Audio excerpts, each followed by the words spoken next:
नमस्कार दोस्तों, स्वागत है आप सभी का हमारे YouTube चैनल एग्जाम गुरु में। साइंस बायोलॉजी का चैप्टर नंबर 6 है आज। इसमें कोशिका के बारे में पढ़ेंगे। कोशिका क्या होती है, कोशिका को क्या कहते हैं, इसकी खोज किस वैज्ञानिक ने की है, इसके बारे में डिटेल से पढ़ेंगे।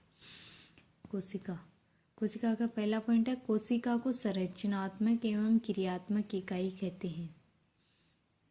खोज रॉबर्ट हुक नामक वैज्ञानिक ने, यानी कि मृत कोशिका, रॉबर्ट हुक नामक वैज्ञानिक ने जिस कोशिका की खोज की थी वो मृत कोशिका थी। अगला पॉइंट है, जीवित कोशिका की खोज ल्यूवेनहॉक ने की थी। ये बहुत इम्पोर्टेंट पॉइंट है कि जीवित कोशिका की खोज तो ल्यूवेनहॉक नामक वैज्ञानिक ने की है और मृत कोशिका की खोज रॉबर्ट हुक नामक वैज्ञानिक ने की है। अगला पॉइंट है, कोशिका के अध्ययन को साइटोलॉजी कहते हैं। ये भी इम्पोर्टेंट पॉइंट है कि कोशिका के अध्ययन को क्या कहते हैं, साइटोलॉजी। अगला पॉइंट है, जीवधारियों की रचनात्मक व मौलिक इकाई कोशिका होती है। जीवधारियों की मौलिक इकाई क्या होती है? जीवधारियों की रचनात्मक व मौलिक इकाई कोशिका होती है। क्या होती है? कोशिका। ऐसे क्वेश्चन पूछ लेते हैं, जीवधारियों की रचनात्मक व मौलिक इकाई क्या होती है, तो वो कोशिका होती है, जिसमें स्वजनन की क्षमता पाई जाती है, यानी कि ये खुद से जनन कर लेती है, अपने समान ही दूसरी संतति उत्पन्न कर लेती है। अगला पॉइंट है, कोशिका विज्ञान के पिता भारतीय A.K. शर्मा को कहा जाता है।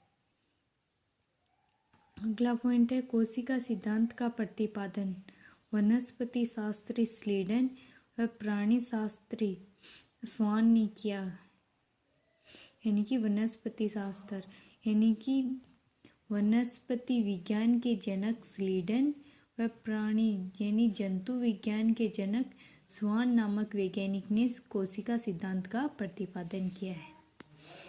अगला पॉइंट है, मनुष्य में सबसे बड़ी कोशिका अंडाणु होती है। और अगला पॉइंट है, मनुष्य में सबसे छोटी कोशिका शुक्राणु होती है। अगला पॉइंट है, वे जीव जो एक ही कोशिका से मिलकर बना हो उसे एक कोशिकीय जीव कहते हैं, यानी कि जिस जीव का निर्माण एक ही कोशिका के द्वारा किया गया हो उसे एक कोशिकीय जीव कहते हैं। आपको पहले भी बताया गया है एक कोशिकीय जीव के बारे में, इसके एग्जाम्पल है अमीबा, पैरामीशियम।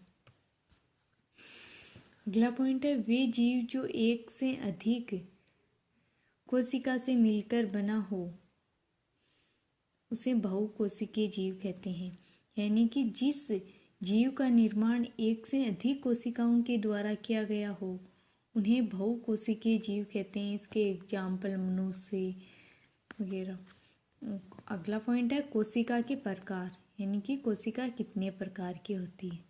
पहला है प्रोकैरियोटिक कोशिका, दूसरा है यूकैरियोटिक कोशिका। तो इनके बारे में थोड़ा सा पढ़ लेंगे।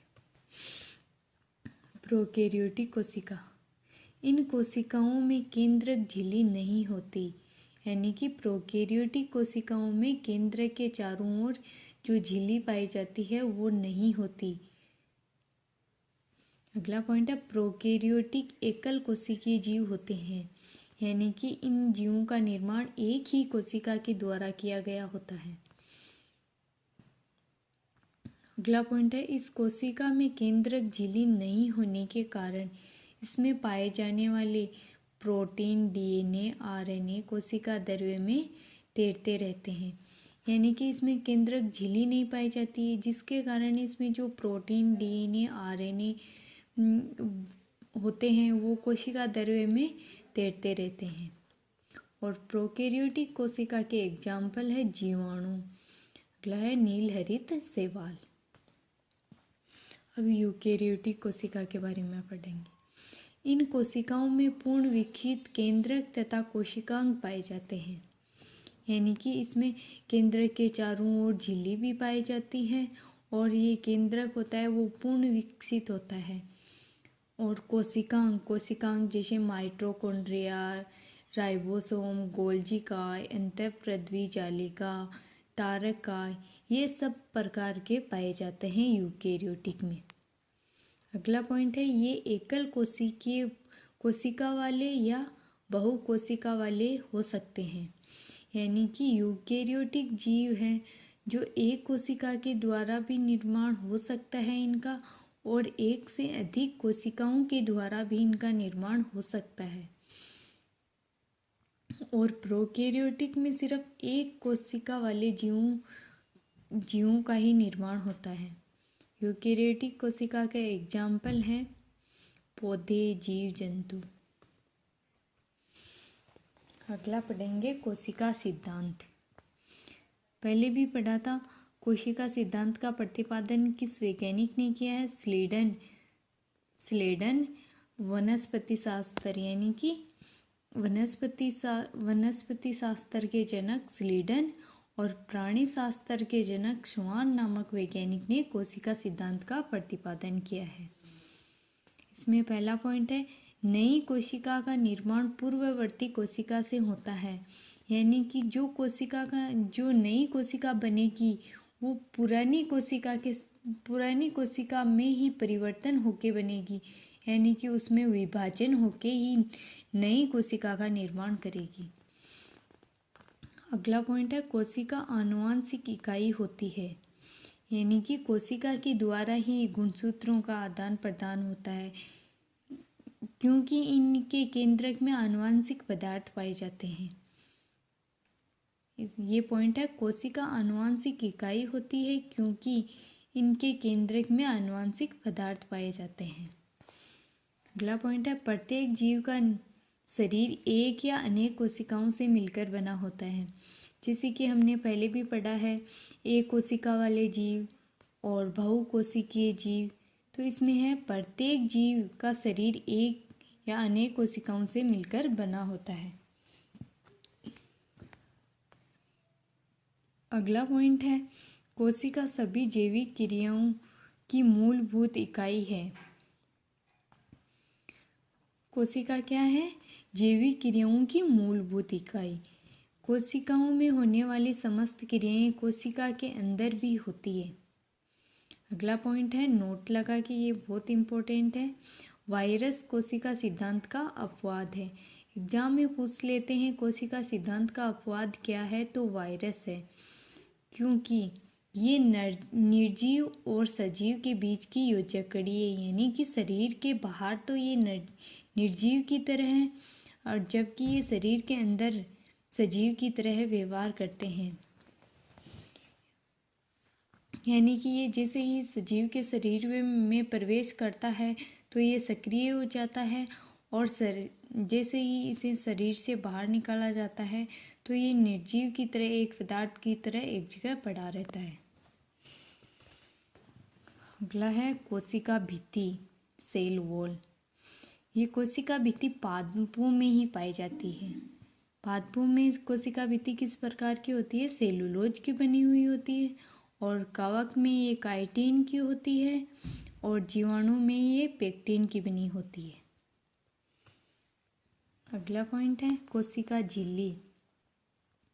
ये जंतु कोशिका की सबसे बाहरी सतह होती है। बाहरी सतह मतलब पादप कोशिकाओं में तो कोशिका भित्ति पाई जाती है, और जंतु कोशिकाओं में कोशिका भित्ति नहीं पाई जाती है, जिसके कारण ये जंतु कोशिका की सबसे बाहरी झिल्ली होती है। अगला पॉइंट है, ये है पादप, कवक और जीवाणु की दूसरी सतह होती है। यानी कि इनसे पहले ये कोशिका भित्ति पाई जाती है इनके चारों तरफ, फिर ये कोशिका झिल्ली होती है। अगला पॉइंट है, ये लिपिड, वसा और प्रोटीन से बनी होती है। यानी कि कोशिका झिल्ली लिपिड, वसा और प्रोटीन से बनी होती है। अगला पॉइंट है कार्य।